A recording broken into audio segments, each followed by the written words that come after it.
Astaghfirullah. Bismillahirrahmanirrahim. Assalamualaikum warahmatullahi wabarakatuh.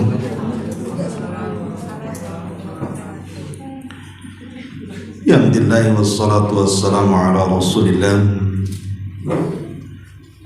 wa ala alihi wa sahbihi wa mawalah wa la hawla wa la quwata illa billahi wa ba'd. Alhamdulillah, di jam-jam mengantuk ini kita bisa duduk untuk bertalabul ilmi di bulan Ramadan ini. Tentu tidak mudah seorang datang dari jauh ke tempat ini dalam posisi puasa. Tapi alhamdulillah, karena ruangannya juga ber-AC, berarti lebih baik dibandingkan di luar. Baik, kita akan mengkaji tentang rahasia di balik qiyamul lail di bulan Ramadan. Ma'asyiral muslimin wal muslimat rahimakumullah. Di dalam sebuah hadis Nabi sallallahu alaihi wasallam mengatakan, "Man qama Ramadanan imanan wa ihtisaban ghufira lahu ma taqaddama min dhanbi." Barang siapa yang menegakkan ibadah di malam hari di bulan Ramadan, dia yakin akan perintahnya dan sangat-sangat mengharap mendapatkan pahalanya, maka Allah subhanahu wa ta'ala akan ampuni dosa-dosanya. Hadis ini adalah hadis yang sangat masyhur yang menjelaskan keutamaan ibadah di malam hari, terutama salat tarawih di bulan Ramadan.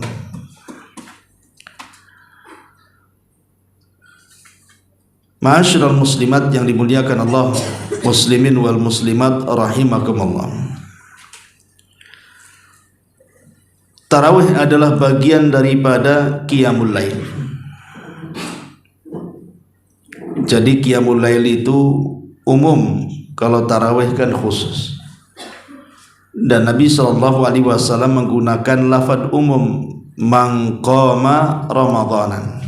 Artinya qama di sini bukan hanya tarawih, tetapi ibadah-ibadah yang dilakukan di malam hari, mencakup baca Quran, sedekah, zikir, istighfar, berwudu, dan yang semacamnya.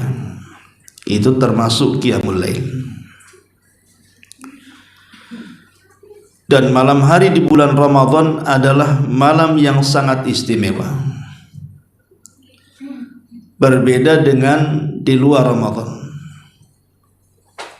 Makanya ketika para ulama membandingkan mana lebih utama 10 awal bulan Dzulhijjah dengan 10 akhir bulan Ramadan, ada yang mengatakan bahwa kalau ditinjau dari siangnya, maka 10 awal bulan Dzulhijjah lebih afdal dibandingkan 10 akhir bulan Ramadan. Tapi kalau ditinjau malamnya, maka 10 akhir Ramadan jauh lebih afdal dibandingkan 10 awal bulan Dzulhijjah. Kenapa? Karena di malam hari bulan Ramadan ada Lailatul Qadar, dan itu tidak ada di bulan Dzulhijjah. Sebaliknya di siang hari 10 awal bulan Dzulhijjah ada syariat haji yang tidak ada di 10 akhir bulan Ramadan. Dari sini kita tahu bahwa malam-malam di bulan Ramadan itu berbeda dengan malam-malam di luar Ramadan, terutama di 10 akhirnya. Kenapa di 10 akhirnya? Tadi saya katakan karena di situ ada malam Lailatul Qadar, malam penentuan takdir. Dan dari sini juga ada kaidah al-a'mal bi khawatimiha. Amal itu ditentukan akhirnya. Karena Ramadan itu yang sangat istimewa akhirnya, bukan awal, bukan tengah. Dan Lailatul Qadar itu ada di akhir Ramadan. Walaupun memang agak sulit menentukan malam keberapa Lailatul Qadar itu, karena terjadi perselisihan sengit di antara ulama. Walaupun mayoritas ada yang mengatakan tanggal 27 Ramadan, tapi pendapat yang kuat bahwa Lailatul Qadar setiap tahunnya berpindah-pindah tanggalnya, seperti yang difatwakan oleh Al-Imam Ibnu Utsaimin rahimahullahu ta'ala. Dari sini maka 10 akhir Ramadan hidupkan saja malam-malamnya, dipastikan kita mendapatkan Lailatul Qadar. Baik, kita akan bicara tentang keutamaan Qiyamul Lail secara umum, yang di dalamnya tentu ada tarawih. Ma'asyiral muslimin wal muslimat rahimani wa rahimakumullah. Yang pertama, Qiyamul Lail itu menjadikan kita tergolong orang-orang yang dianggap saleh.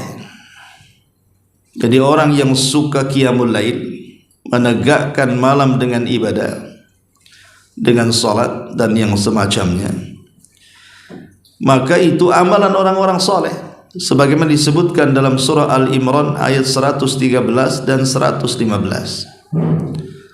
Allah mengatakan, laisu sawa min ahlil kitab ummatun qa'imah yatluna ayatil laili ayatillahi ana al-laili wa hum yasjudun. Dan diakhiri ujung ayatnya,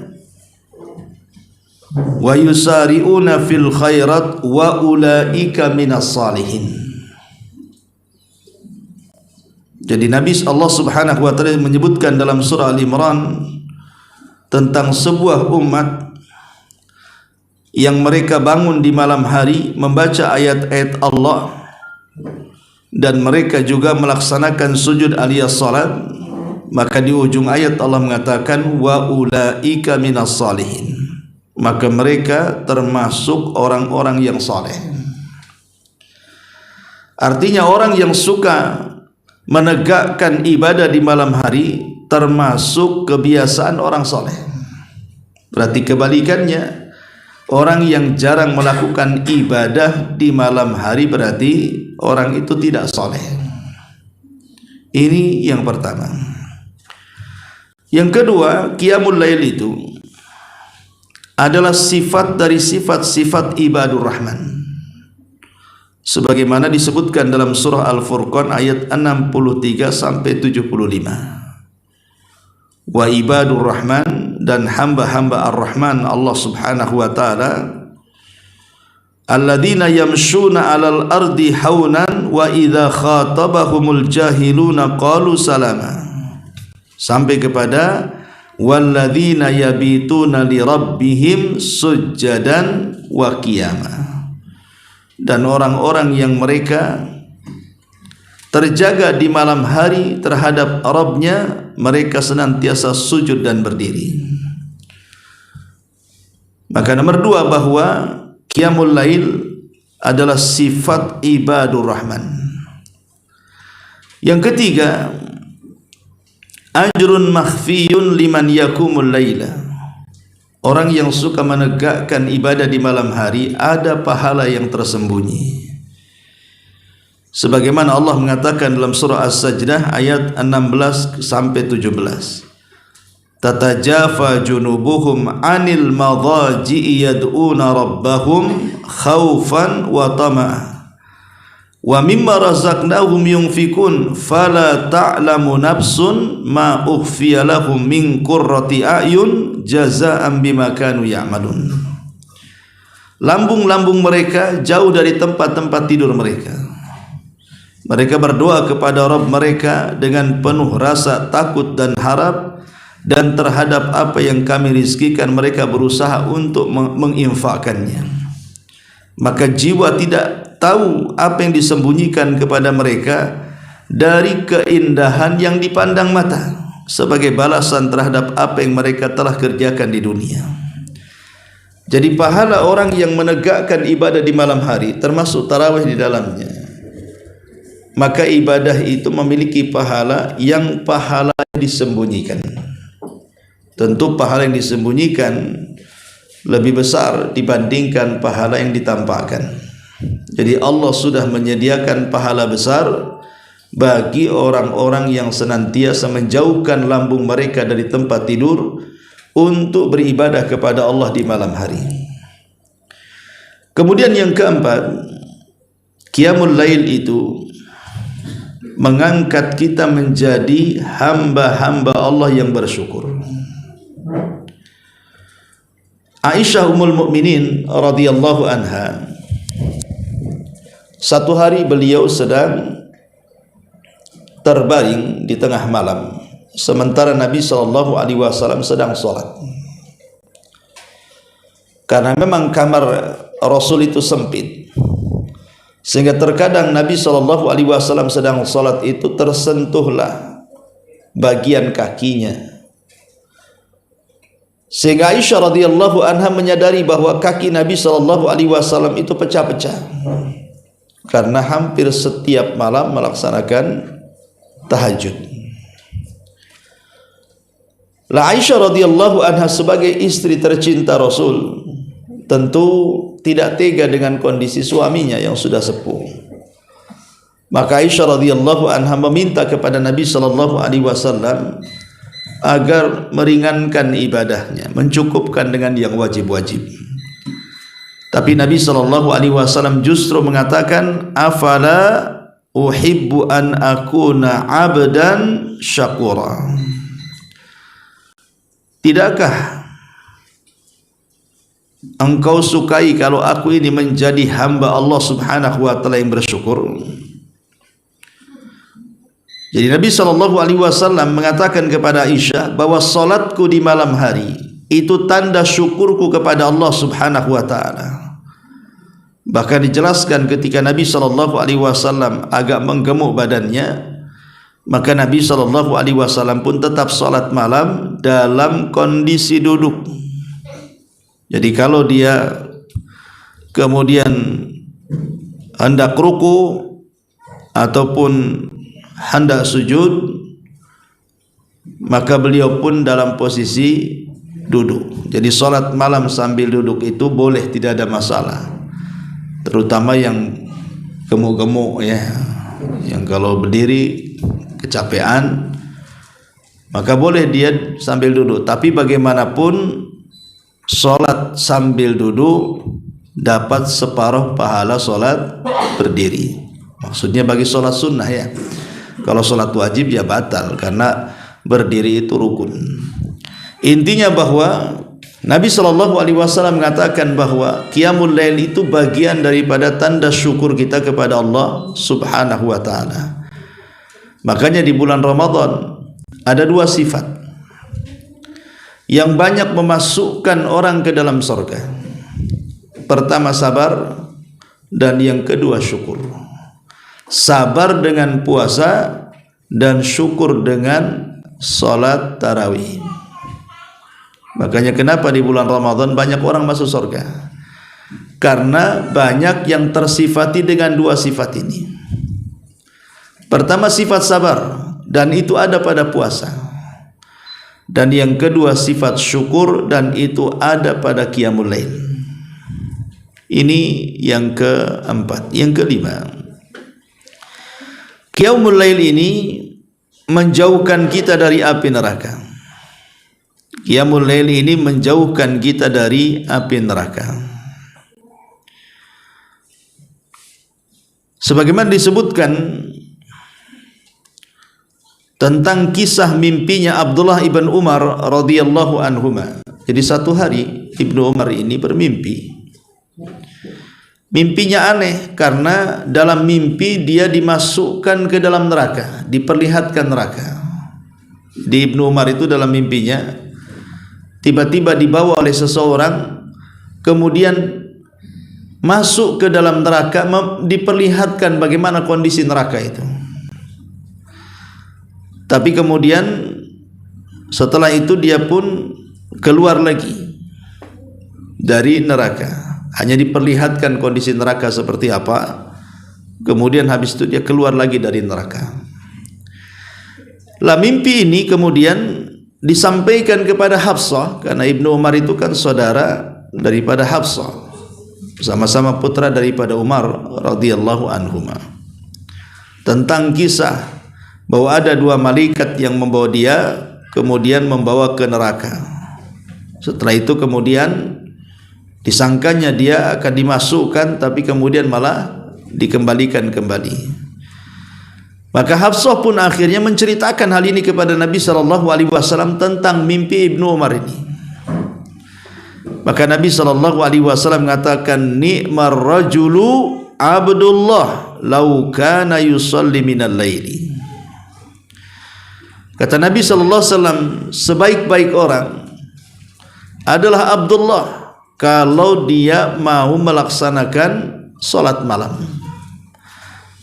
Maka Salim mengatakan, ketika Ibnu Umar radhiyallahu anhu mendengar kata-kata ini dari Hafsah, bahwa Nabi SAW mengatakan sebaik-baik orang itu adalah Abdullah ibn Umar kalau dia melaksanakan salat malam, maka sejak itulah, kata Salim, Ibnu Umar tidak pernah tidur lagi, dan dia terus melaksanakan salat malam sampai meninggal. Setelah dia bermimpi dimasukkan ke neraka tapi dikeluarkan kembali, kemudian Rasul mengatakan sebaik-baik manusia adalah Ibnu Umar kalau dia melaksanakan salat malam. Seolah-olah Ibnu Umar faqih, cerdas, paham bahwa dengan salat malam itulah dia tidak akan masuk ke dalam neraka lagi. Makanya dia habiskan waktu-waktunya untuk salat malam. Dari sini kita tahu bahwa qiyamul lail bisa menyelamatkan seseorang dari api neraka. Ini yang kelima. Yang keenam, qiyamul lail juga mengantarkan kepada darajatul qanitin, derajat yang tinggi dari orang-orang yang taat kepada Allah Subhanahu wa taala. Disebutkan dalam sebuah hadis, Nabi mengatakan, man qama bi asyri ayatin lam yuktab minal ghafilin, wa man qama bi mi'ati ayatin kutiba minal qanitin, wa man qama bi alfi ayatin kutiba minal muqantarin. Barang siapa yang salat malam, dia membaca 10 ayat. Umpamanya ibu salat tarawih di rumah sendiri, ibu baca 10 ayat dalam salat tarawih ibu. 10 ayat bagi 10 berarti ya. Satu ayat cepat kali ya. Tapi barang siapa yang kemudian membaca 10 ayat di salat malamnya, maka dia tidak dicatat termasuk orang-orang yang lalai. Tidak termasuk orang-orang yang lalai. Dan barang siapa yang membaca sampai 100 ayat, maka dicatat termasuk orang-orang yang taat. Tapi kalau lebih daripada 100 ayat sampai 1000 ayat, kutiba minal muqantarin, maka dicatat termasuk orang-orang yang akan melimpah pahalanya. Jadi salat malam itu semakin banyak ayat yang dibaca menentukan banyaknya pahala. Makin panjang makin banyak pahalanya.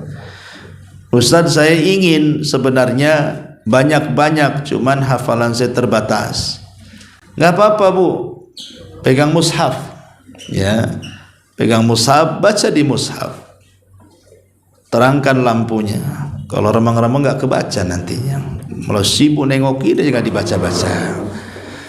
Jadi boleh membaca lewat mushaf. Kalau ingin memperpanjang bacaan, boleh ya, supaya lebih banyak bacaan Qur'annya, lebih banyak pahalanya. Baik, kemudian yang ketujuh, Qiyamul Lail ini menjadikan kita jauh lebih dekat lagi dengan Allah Subhanahu wa taala. Lebih dekat lagi dengan Allah Subhanahu wa taala. Karena kita tahu bahwa di siang hari Allah Subhanahu wa taala tidak turun ke bumi. Tetapi di malam hari Allah turun ke bumi. Artinya apa? Allah lebih mendekat ke bumi. Turun ke langit pertama. Sebagaimana Nabi SAW mengatakan, yang zilu Rabbuna ila sama'id dunya fi kulli thuluthil lailil akhir wa dhalika kulla lailatin.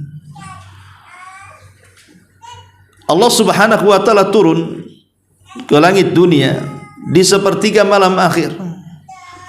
Kemudian berkata kepada hamba-hambanya, man yad'uni fa astajibalah wa man yas'aluni fa'utiya wa man yastaghfiruni fa'aghfirullah. Siapa yang berdoa aku kabulkan, siapa yang minta aku kasih, siapa yang beristighfar aku ampuni.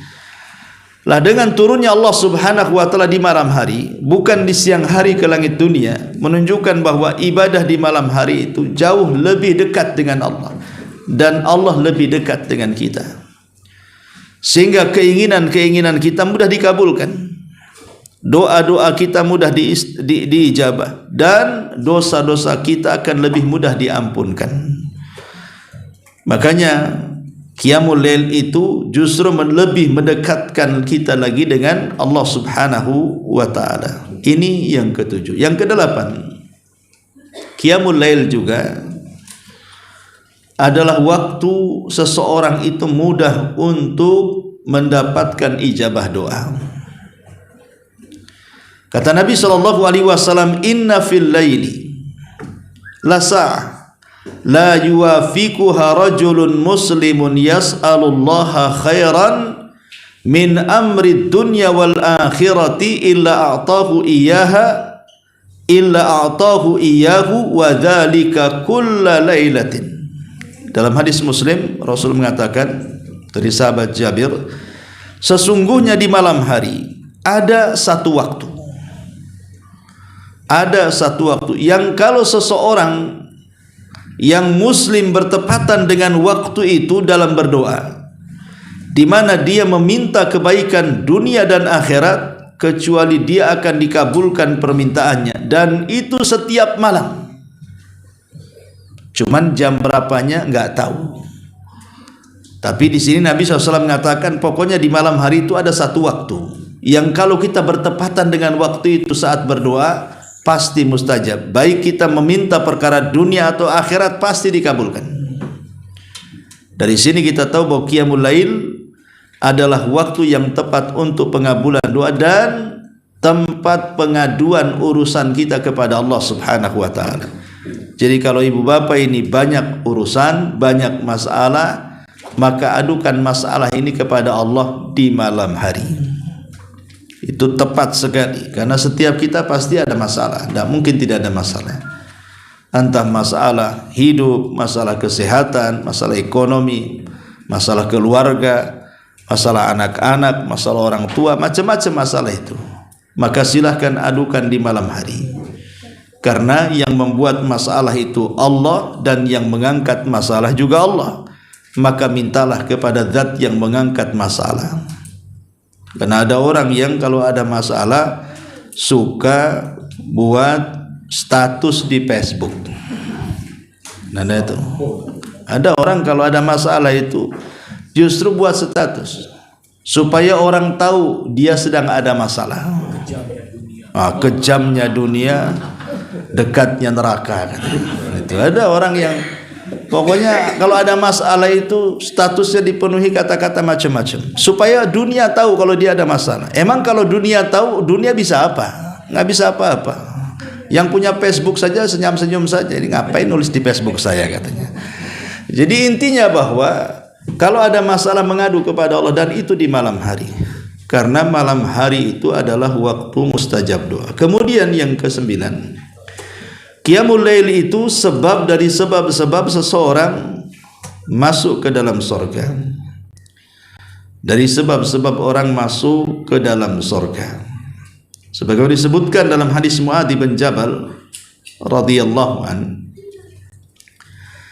di mana kata Muadz, aku satu hari bersama Nabi sallallahu alaihi wasallam dalam sebuah safar. Dalam sebuah safar. Kemudian aku berkata, ya Rasulullah, akhbirni bi amalin yudkhilunil jannah wa yubaiduni anin nar. Kata Muadz, Rasul, bisa enggak kau habarkan kepadaku sebuah amalan yang dengan amalan itu Allah masukkan aku ke dalam surga dan Allah jauhkan aku dari neraka? Maka Rasul mengatakan, laqad sa'altani an 'azim wa innahu layasirun 'ala man yassarahu Allahu alaihi. Pertanyaanmu sangat besar wahai Muadz, tetapi itu sangat mudah bagi yang Allah mudahkan. Lah setelah kemudian Nabi SAW menyebutkan beberapa ibadah. Lah salah satunya Nabi SAW menyebutkan tentang wasalatur rajuli min jawfil laili. Thumma tala tatajafa junubuhum anil madaji'i hatta balagha ya'malun. Salatnya seseorang di tengah malam, kemudian Rasul membaca ayat, lambung-lambung mereka dijauhkan dari tempat tidur sampai kepada ya'malun, artinya akhir daripada ujung ayat. Dari sini menunjukkan bahwa amalan yang mudah memasukkan kita ke dalam surga adalah salat malam. Makanya saat Nabi SAW hijrah dari Mekah ke Madinah, kemudian sampai di tempat namanya Quba, disitulah Nabi mendirikan Masjid Quba. Ada tokoh Yahudi namanya Abdullah ibn Salam. Jadi dari 10 tokoh Yahudi itu ada namanya Abdullah ibn Salam. Dia seorang ulama Yahudi dan cerdas. Dia ingin berkenalan dengan Nabi yang mengaku Nabi. Dia ingin disesuaikan ciri-cirinya, apakah betul dia Nabi ataukah bukan. Maka berjumpalah Abdullah ibn Salam dengan Nabi SAW di Quba. Lah pertama kali khutbah Rasul di Quba adalah Absus salam bainakum wa at'imut ta'am. Kemudian Rasul mengatakan sebarkan salam, kemudian beri makan orang-orang yang sedang membutuhkan. Kemudian Nabi SAW mengatakan wasallu bil laili wan nasu niyam, dan salatlah kalian di malam hari saat manusia tertidur. Kemudian Rasul mengatakan tadkhulul jannata bisalam, maka engkau akan masuk surga dengan selamat. Saat Abdullah ibn Salam mendengarkan khutbah pertama kali pasca hijrah Rasul dari Mekah ke Madinah, disitulah Abdullah ibn Salam tersentuh. Kemudian dia pun bersyahadat di hadapan Rasul, dan itulah satu-satunya tokoh Yahudi yang masuk Islam di zaman Rasul. Abdullah ibn Salam, satu-satunya tokoh atau pembesar Yahudi, bahkan ulamanya Yahudi Madinah yang masuk Islam hanya karena mendengar pidato Nabi SAW ini. Wahai manusia, sebarkan salam, beri makan orang-orang yang membutuhkan, dan solatlah malam di tengah-tengah manusia sedang tertidur, maka engkau akan masuk surga dengan selamat. Lah Nabi SAW di awal khutbah di Madinah menyebutkan apa? Solat malam. Syarat masuk surga dengan selamat adalah solat malam, dan itu bagian daripada Qiyamul Lail. Baik, kemudian yang nomor 10, Qiyamul Lail ini menjadikan kita orang yang sangat dicintai Allah Subhanahu wa taala. Karena Nabi SAW mengatakan wa ahabbus salati ilallah salatu Daud, dan atau paling dicintainya salat di sisi Allah Subhanahu wa taala adalah salatnya Nabi Daud. Maksudnya salatnya Nabi Daud adalah salat malam. Dan di sini kita tahu bahwa kalau orang melaksanakan sholat malam, maka itu penyebab Allah mencintai kita. Dan kalau Allah sudah cinta dengan kita, apa yang terjadi? Maka dia akan melibatkan Jibril dan seluruh malaikat mencintai kita. Dan kalau seluruh malaikat sudah mencintai kita, Allah tanamkan penduduk bumi kecintaannya kepada kita. Akhirnya alam semesta ini semua mencintai kita. Kemudian yang nomor 11, Qiyamul Lail ini, Qiyamul Lail adalah sebab seseorang itu mendapatkan rahmat kasih sayang Allah Subhanahu wa taala. Sebagaimana Rasul mengatakan, rahimallahu rajulan qama minal laili fa shalla wa ayqadha imra'atahu fa in abat nadhaha fi wajhiha alma. Wa rahimallahu imra'ah qamat minal laili fa shallat wa ayqadha zawjaha fa in aba nadhahat fi wajhihil ma. Semoga Allah merahmati seorang suami yang bangun di malam hari kemudian salat, dan dia pun bangunkan istrinya. Kalau istrinya degil tak mau bangun, maka ambil air percikan di wajahnya, bangun. Dan semoga seorang istri dirahmati Allah yang bangun di malam hari kemudian salat, dia bangunkan suaminya. Kalau suami tak mau bangun, ambil air seblokkan di wajahnya. Bukan diseblok, maksudnya diperciki.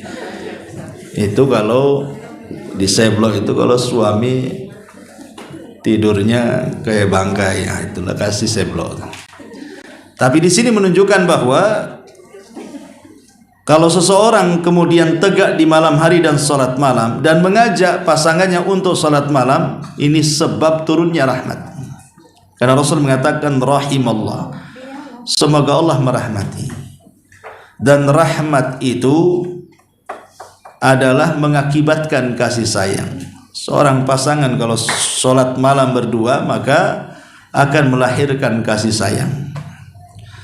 Baik, kemudian yang ke-12, Qiyamul Lail ini adalah salah satu syaraful mukmin, kemuliaan seorang mukmin.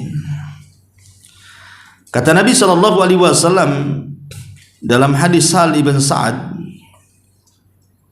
jadi satu hari Jibril datang menemui Nabi SAW. Kemudian Jibril mengatakan, ya Muhammad, Ishma syi'ta fa innaka mayyit, wa'mal ma syi'ta fa innaka majziyun bihi, wa ahbib man syi'ta fa innaka mufariku, wa'lam anna syarafal mu'min qiyamuhu bil laili, wa izzuhu istighna'uhu anin nas. Jibril mengatakan kepada Nabi SAW, wahai Muhammad, hiduplah sesuka hatimu, satu hari engkau akan mati. Hiduplah sesuka hati kita. Ingat, tapi ada ajal yang menjemput kita. Siapa yang tahu orang meninggal dunia itu? Lihat saudara kita, ketua Yayasan Al-Kahfi, masih muda. Siapa tahu tiba-tiba meninggal. Orangnya pun tidak tahu bahwa dia akan meninggal hari itu. Apalagi kita yang ya istilahnya kerabat, saudara dekatnya, saudara semanhajnya. Kita tidak tahu. Tapi begitulah kehidupan dunia. Pasti ada waktu-waktunya kita meninggalkan dunia. Bahkan kematian lebih dekat dibandingkan tali sandalnya. Kemudian Nabi SAW mengatakan, beramallah sesukamu, karena sesungguhnya hisab, engkau akan dihisab di hadapan Allah Subhanahu wa taala. Kemudian Jibril mengatakan, cintailah orang sesukamu, karena terkadang orang yang kau cintai engkau akan berpisah pula dengan dia. Kemudian Rasul mengatakan, ketahuilah kemuliaan seorang mukmin itu ada di dua tempat. Pertama, salat malam. Yang kedua, merasa cukup dari manusia, tidak meminta-minta kepada mereka. Itulah kemuliaan seorang mukmin kalau bisa menegakkan salat malam dan tidak menjadi pengemis di antara manusia. Itulah orang mulia. Ini yang ke-12. Yang ke-13, bahwa Sorga yang akan diberikan kepada orang yang salat malam atau qiyamul lail itu bukan sorga biasa, tapi sorga yang paling tinggi. Ketika Nabi SAW menjelaskan tentang rumah kaca yang ada di sorga, jadi sorga itu ada rumah kaca di mana nampak dari dalam keluar atau dari luar ke dalam, namanya rumah kaca, dan letaknya di atas. Dari rumah itulah atau dari kamar kaca itulah mampu memandang pemandangan indah yang ada di sorga. Artinya apa? Kenikmatan di sorga itu sebenarnya dimirip-miripkan dengan kemauan manusia di dunia. Kenapa orang kemudian milih beli villa di atas bukit, di atas gunung, padahal terkadang jalannya terjal, banyak bahaya gitu kan, mahal lagi harganya? Karena sebenarnya bukan rumahnya, bukan harga rumahnya, itu harga view-nya sebenarnya. Karena dari atas itu kita bisa memandang bagaimana terhamparnya sawah yang hijau, kemudian laut yang terbentang, pemandangan yang begitu indah, sehingga akhirnya gubuk saja jadi mahal itu kalau di villa tuh. Padahal gubuk saja dari bambu. Tetapi bagaimana kemudian pemandangan itu membuat mahal bangunan? Allah tahu. Makanya di sorga juga Allah buat yang seperti itu. Rumah kaca yang berada di atas, yang kalau kita masuk di rumah kaca itu, maka dari rumah kaca itulah kita bisa memandang seindah-indahnya pandangan sorga. Sehingga kemudian para sahabat Nabi SAW bertanya, apakah kamar-kamar kaca itu untuk para nabi wahai Rasul? Ataukah untuk orang-orang tertentu wahai Rasul? Apakah kami orang-orang biasa juga bisa sampai di tempat yang indah itu wahai Rasul? Kata Nabi SAW, tentu, karena kamar-kamar kaca atau rumah-rumah kaca itu, kata Nabi SAW, akan dihuni bagi orang-orang yang memiliki beberapa sifat. Rasul menyebutkan sifat, bukan orang. Artinya siapa saja yang tersifati dengan sifat ini akan mendapatkan tempat itu. Apa sifatnya? Kata Nabi SAW, a'addahallahu liman at'ama at-ta'am wa alana al-kalam wa taba as-siyam wa shalla wan nasu niyah. Berarti di sini kalau ingin mendapatkan rumah kaca di sorga yang sangat tinggi, lakukan 4 perkara, lakukan 4 sifat. Pertama, at'ama at-ta'am, memberi makan kepada orang yang membutuhkan. Wa alana al-kalam, lembutkan dalam pembicaraan. Kalau tidak bisa lembut, sebaiknya diam. Kemudian yang ketiga, wataba asyam, dan juga lakukan puasa, bukan hanya yang wajib tapi juga yang sunnah.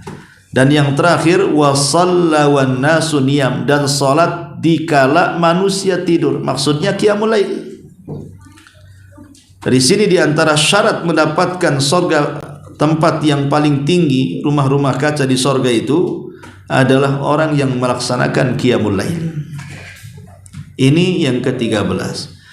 Yang ke-14, bahwa qiyamul lail ini bisa memudarkan ikatan-ikatan setan. Bisa memudarkan ikatan setan. Nabi SAW mengatakan, yaqidu syaitanu ala qafiyati ra'si ahadikum idza huwa nam thalatha uqadin yadribu kulla uqdatin alaika lailun tawilun farqun. Jadi setan itu akan datang kepada setiap kita saat hendak menjelang tidur, kemudian mengikat tengkuk kita dengan 3 ikatan. Setiap 1 ikatan, maka setan akan mengatakan dan memantra-mantrai kita, jangan bangun, malam masih panjang. Itu mantranya itu. Jangan bangun, malam masih panjang. Akhirnya walaupun bangun, kelea, guling sana, tidur lagi. Ya. Padahal udah bangun tuh. Ya. Karena terkena mantranya setan itu. Malam masih panjang, padahal udah jam 7 matahari dah nampak tuh kan. masih juga dia tidur. Jadi itulah ikatan-ikatan setan. Bagaimana cara mengurainya? Makanya Rasul memberikan solusi. Fa idza staiqadha wa dzakarallaha in halat uqdah wa in tawaddaa in halat uqdah fa in shalla in halla uqdatun fa asbaha nasyitan tayyiba nafsi wa illa asbaha khabitha nafsi kaslan. Kata Nabi SAW, kalau dia terbangun maka langsung berzikir, ya, baca doa bangun tidur, maka hilang satu ikatan. Kalau dia beranjak ngambil wudu, hilang dua ikatan. Dan kalau dia salat malam, maka hilang tiga-tiganya. Maka di waktu pagi dia akan menjadi orang yang paling semangat, tahu tujuan. Kalau tidak, dia hatinya busuk dan tidak tahu kenapa ada malas setiap harinya. Dari sini kita tahu bahwa qiyamul lail salah satu jalan mengurai was-was syaitan. Artinya kalau tidak pernah salat malam, berarti banyak ditengkuknya ikatan-ikatan setan itu, nggak pernah diurai itu. Ya, gimana cara ngurainya? Udah terlalu banyak kan itu ya. Mau dari mana narik benangnya itu? Maka ini juga salah satu bentuk keutamaan qiyamul lail. Baik, masyarul muslimat yang dimuliakan Allah Subhanahu wa taala, dan banyak lagi sebenarnya keutamaan secara umum dalam qiyamul lail ini. Adapun kita fokuskan kepada salat tarawih.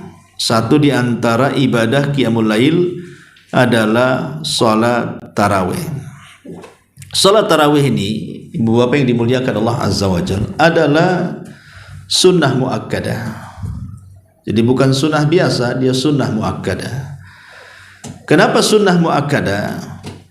Karena Nabi SAW tidak pernah meninggalkannya. Salat tarawih itu Rasul tidak pernah meninggalkannya sampai meninggal. Cuman praktek salatnya Rasul pernah berjamaah bersama para sahabat Nabi SAW sampai 3 hari berturut-turut. Hari pertama ramai, hari kedua makin ramai, hari ketiga membludak jamaah, hari keempat Nabi pula tak ada. Bingung nih para sahabat, mana Pak Imam ini? Nggak nampak gitu ya. Sampai akhirnya mereka sholat sendiri-sendiri. Maka ketika kemudian Nabi SAW melihat para sahabat kebingungan karena Rasul SAW tidak mau mengimami hari keempat, barulah Rasul kemudian memberikan alasan kenapa hari keempat Rasul tak mau melanjutkan berjamaah tarawih. Kata Rasul, khasyitu an tufrada alaikum. Aku takut tarawih ini diwajibkan kepada kalian, kalian tidak sanggup melakukannya. Kalau seandainya diwajibkan selama Ramadan berjamaah wajib, kalian tidak akan sanggup. Ya. Makanya Nabi SAW akhirnya hanya 3 hari saja. Tapi di zaman Umar bin Khattab radhiyallahu an, Umar menghidupkan salat tarawih berjamaah ini bahkan 1 bulan. Kenapa? Karena Umar merasa di zaman dia tidak mungkin turun wahyu mewajibkan tarawih, karena Rasul sudah meninggal, artinya wahyu sudah terputus. Makanya Umar berani menghidupkan salat tarawih berjamaah selama sebulan dan memerintahkan sahabat Ubay ibn Ka'ab untuk menjadi imam. Rakaatnya 23 rakaat. 23 rakaat. Artinya kalau sekarang ada orang yang salat 23 rakaat, berarti itu sunnahnya Ubay ibn Ka'ab atas perintah Umar bin Khattab radhiyallahu anhu. Tapi yang 11 rakaat itu angka yang dipilih Nabi. Karena Aisyah radhiyallahu anha mengatakan Rasul kalau salat malam tidak lebih rakaatnya dari 11. Ada yang mengatakan 13. Yang 13 ini 2 rakaatnya apa? Ada yang mengatakan itu ba'diyah Isya, ada yang mengatakan qabliyah subuh, ada yang mengatakan itu ya muqaddimah salat malam. Yang 13 rakaat itu dipertanyakan 2 rakaatnya itu. Tapi yang jelas bahwa Nabi SAW tidak kurang dari 11 rakaat. Dari sini kemudian menjadi polemik. Polemik biasanya di akhir Ramadan. Apakah boleh seseorang itu melaksanakan tahajud di malam hari sementara dia sudah melaksanakan tarawih di Isya, pada Isya itu? Ada sebagian pendapat para ulama mengatakan bahwa kalau orang sudah tarawih 11 rakaat setelah Isya, artinya kan sudah selesai. Memang Rasul hanya 11 rakaat. Berarti di malam hari tidak perlu kita membuat tarawih lagi, membuat tahajud lagi, maksudnya berjamaah, karena sudah dilakukan setelah Isya. Tapi pendapat ini kemudian juga dibantah oleh beberapa para ulama, seperti pendapatnya Syekh bin Baz, Syekh Shalih Fauzan, Syekh Utsaimin, dan yang lainnya. Boleh seseorang itu melaksanakan tahajud berjamaah di malam hari, terutama di 10 akhir Ramadan, walaupun dia setelah Isyanya mengikuti sholat tarawih bersama imam. Tentu ada beberapa dalil. Di antaranya Nabi SAW pernah sholat 4 rakaat di awal dan 4 rakaatnya diakhirkan. Artinya Rasul pernah sholat qiyamul lail, sholat tarawih itu di awal 4 rakaat, diakhirkan 4 rakaat. Kemudian yang kedua, Nabi SAW mengatakan bahwa sholat malam itu adalah masna. Jadi sholatul laili masna. Sholat malam itu 2 rakaat salam, 2 rakaat salam, 2 rakaat salam, tanpa menunjukkan rakaatnya berapa. Yang penting 2 rakaat salam, 2 rakaat salam. Artinya kalau seandainya kemudian setelah Isya dia 11 rakaat, 2 rakaat, 2 rakaat sama witir, kemudian di malam hari dia mau melanjutkan 2 rakaat, 2 rakaat, 2 rakaat tanpa witir, itu masuk pada kuman hadis tadi. Kemudian juga ada hadis Nabi SAW yang umum yang mengatakan, man qama ramadhanan imanan wahtisaban ghufira lahu ma taqaddama min dhanbi. Barang siapa yang menghidupkan malam, artinya bulan Ramadan itu bukan hanya pada Isya malam itu, tapi juga tengah malam juga disebut malam. Dengan tahajud kita juga menghidupkan sholat malam. Dari sini boleh, berarti seseorang melaksanakan tarawih plus kemudian tahajud berjamaah di malam harinya. Karena biasanya kita sering melakukannya di 10 akhir Ramadan biasanya kan, pada Isya tarawih, nanti jam 1 ada lagi tarawih, qiyamul lail, tahajud gitu ya, berjamaah. Apakah boleh kita ikut dua-duanya? Boleh. Yang tidak boleh itu mengulang witir. Yang tidak boleh itu mengulang witir, karena Rasul mengatakan la witrani fil laili, tidak ada 2 witir dalam satu malam. Kalau sudah witir tarawih pada Isya, maka malam harinya kalau ikut qiyamul lail tidak perlu witir.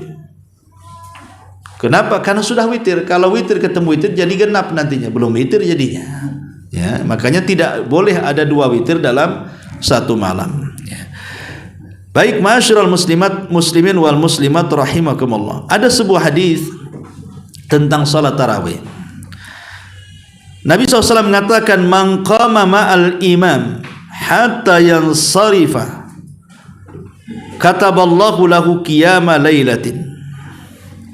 Barang siapa yang salat bersama imam, salat tarawih, dia tidak berpaling sampai imam berpaling, maka dicatat seolah-olah satu malam suntuk dia menghabiskan malam-malamnya untuk qiyamul lail. Bayangkan coba, kalau 1 bulan kita tarawih setiap hari bersama imam di masjid, imam selesai baru selesai, berarti selama 1 bulan kita habiskan dari Isya sampai subuh dengan qiyamul lail. Syaratnya apa? Jangan berpaling sampai imam berpaling. Kalau seandainya kita masuk ke imam, umpamanya keyakinan kita 11 rakaat, tahu-tahu imamnya 23 rakaat, apakah kita harus memutus sholatnya? Ya sudahlah, saya 8 rakaat saja bersama imam, karena tahu imam ini pasti 23 rakaat, nanti witirnya di rumah sendirian. Ya. Maka para ulama mengatakan sangat tidak dianjurkan, keluar sholat hanya karena keyakinan berbeda. Tapi yang harus kita lakukan tetap ikut imam,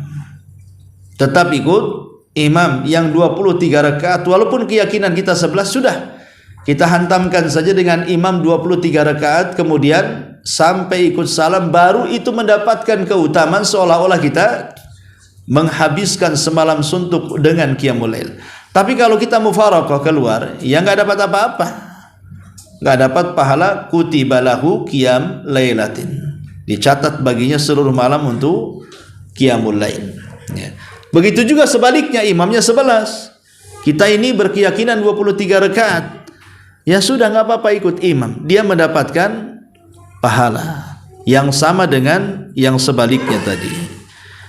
Lebih-lebih daripada itu, memang hadis yang di awal saya katakan, man qama ramadhanan imanan wa ihtisaban ghufira lahu ma taqaddama min dambi.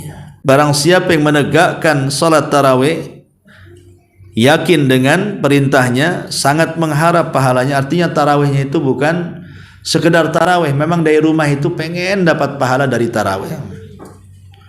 Jadi datangnya ke masjid untuk tarawih itu bukan karena enak di situ, imamnya suaranya halus banget gitu ya. Kalau saya dengar itu kayak ingat masa kecil. Bukan karena itu, ya. Enak imamnya di situ, panjang pun kayak pendek gitu. Ini sebelah pendek kayak 1 juz, sebenarnya kan. Ya, bukan itu. Jadi sholat tarawihnya itu bukan karena masalah imamnya, masalah pendek, panjangnya, karena memang ingin dapat pahala. Itulah yang kalimat ihtisab itu. Imam ini mau pendek, mau bagus, mau grebek, mau palas, mau apa suaranya terserah. Saya datang ingin cari pahala di situ. Ya, tentunya juga semakin baik ya, mungkin ya sekalian cari pahala juga cari keindahan. Cari ingin lama, di sana enak 1 juz, ya nggak apa-apa. Ya, tapi bukan karena imamnya, tapi karena datang itu cari pahala ke situ.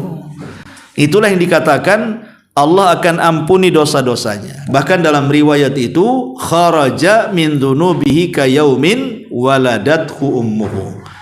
Maka dia akan keluar dari dosa-dosanya seperti hari di mana kita dilahirkan dari perut ibu kita, seperti bayi tanpa dosa. Bayangkan loh, kalau tarawihnya itu betul-betul yakin dengan perintahnya, hadirnya karena mengharap pahalanya, bukan karena yang lainnya, maka keluar tarawih itu seperti anak yang baru jebol dari perut ibunya, nggak punya dosa. Nah, kalau yang seperti ini kan enak gitu ya. Tapi kan kebanyakan di masyarakat awam terkadang cari tarawih itu bukan masalah pahala, terkadang cari kecepatannya yang 1000 km per jam kan, atau kecepatan cahaya ya, yang 1 nafas 23 rakaat. Saya lihat di YouTube itu ya, ada, saya juga bingung kenapa imamnya cuman membaca apa namanya Fatihahnya itu auzubillahi minasyaitonir rajim, bismillahirrahmanirrahim, dhalin. Enggak ada itu, lanjutannya enggak ada. Kan Fatihah itu kan 7 ayat ya kan. Ini ayat pertama sama dhalinnya saja. Kemudian ayat yang keduanya cuman ya Toha, Yasin, dah itu saja ya. Ini kan aneh solat seperti ini. Dan ya, solat seperti ini mungkin di Indonesia aja kayaknya ya. Tempat lain nggak ada ya. Nah ini kan mencerminkan bahwa masyarakat Indonesia ini tidak paham sunnah. Tidak paham sunnah. Kalau kecepatan itu memang sebuah hal yang baik, la sabakuna ilaina. Setelah sabakuna ilaih, tentu para ulama salaf sudah mendahului kita melakukannya. Tapi tidak ada yang ada. Justru kalau kita melihat tentang sholat malamnya orang-orang salaf dulu, justru terbalik gitu ya. Contoh umpamanya, bagaimana di zaman Nabi SAW istri Rasul namanya Zainab itu, sampai Rasul masuk ke masjid ada tali yang terbentang dari tiang ke tiang. Kata Rasul mengatakan, ini tali siapa? Ngapain diikat dari tiang ke tiang ini? Maka orang-orang mengatakan itu talinya Zainab wahai Rasul. Ngapain Zainab dengan tali ini? Oh iya Rasul, istrinya takut dia ngantuk, tak tahan dia ikat badannya supaya tak tumbang katanya. Saking lamanya gitu ya. Maka Rasul mengatakan, lepaskan tali ini, lepaskan tali ini. Kalau beribadah maka sesuai kesanggupan, jangan dipaksakan. Itu namanya maksakan diri, ngikat dengan tali itu. Tapi menunjukkan bagaimana Zainab itu sholatnya lama ya, sampai diikat gitu ya, saking ingin lama berdiri ya. Nah itu kan ulama-ulama seperti itu. Intinya bahwa syarat mendapatkan pahala seperti anak yang baru dilahirkan tadi, kalau dalam tarawihnya itu pertama yakin dengan perintahnya, yang kedua sangat-sangat mengharap dengan sholat tarawih itu akan pahalanya, barulah kemudian terpenuhi syarat-syarat tersebut. dia akan diampuni dosa-dosanya. Baik, masyarul muslimin wal muslimat rahimani wa rahimakumullah. Ya, tentunya salat tarawih sendiri tergantung tempat. Kalau di Masjidil Haram, di Masjid Nabawi, di Masjidil Aqsa tentu lebih utama karena pahalanya berlipat ganda.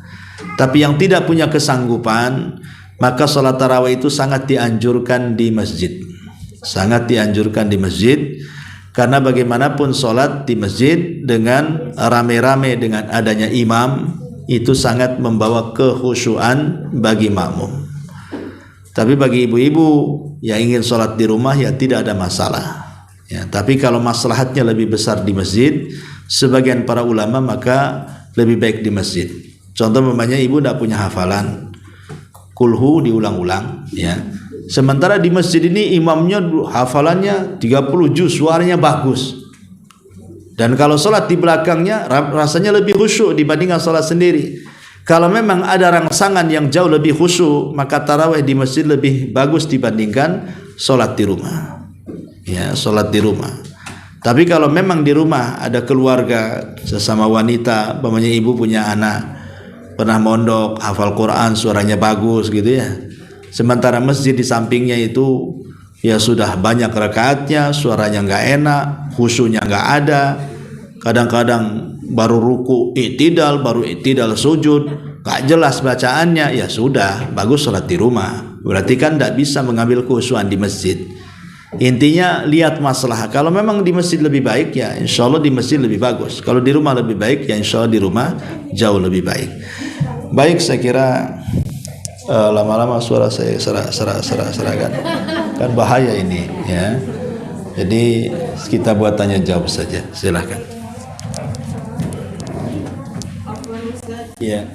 Tadi sholat wudhu itu gimana kalau kita wudhu itu sakit kakinya gimana? Sholat apa? Sambil duduk. Sholat duduk. Iya, wajib duduk. Wajib. Tiap sholat duduk. Sholat wajib. Tapi pas takbir, pas Fatihah sih ini cuma pas sujud aja. Iya. Berdiri dalam sholat wajib dengan sholat sunnah beda hukumnya. Kalau sholat wajib seperti sholat 5 waktu, berdiri itu hukumnya rukun. Rukun daripada rukun-rukun sholat. Siapa yang bisa berdiri kemudian duduk tidak sah sholat wajibnya. Karena sholat wajib berdiri itu rukun. Meninggalkan rukun batal sholatnya. Tapi kalau berdiri dalam sholat sunnah itu sunnah. Berdiri dalam sholat sunnah itu sunnah. Makanya boleh seseorang duduk ketika sholat sunnah. Tapi konsekuensinya pahala orang yang sholat duduk di sholat sunnah dapat separuh dibandingkan pahala orang yang sholat berdiri. Ya. Jadi diupayakan dalam sholat wajib itu kalau bisa berdiri. Kalau ruku dan sujud bisa pakai kursi, tapi berdirinya berdiri. Ya, kan ada orang yang sakit kaki, tapi khusus untuk sujud kemudian melipat kaki dia nggak bisa. Ya nggak apa-apa, ketika berdirinya saja berdiri, ketika ruku dan sujudnya duduk di kursi, tidak ada masalah. Ya, umpamanya contohnya seperti ini. Ya. Nah, saya sakit kakinya, ya sudah, Allahu Akbar. Nanti saat ruku masih bisa kan, tanpa di kursi. Tapi sujud kan nggak bisa, karena nggak bisa. Sujudnya di kursi saja begini. Sujud dan seterusnya sampai selesai sholat. Tapi kan kalau bisa berdiri. Kecuali sama sekali nggak bisa berdiri, lain ceritanya. Nah, kalau sudah nggak bisa lagi, maka boleh duduk.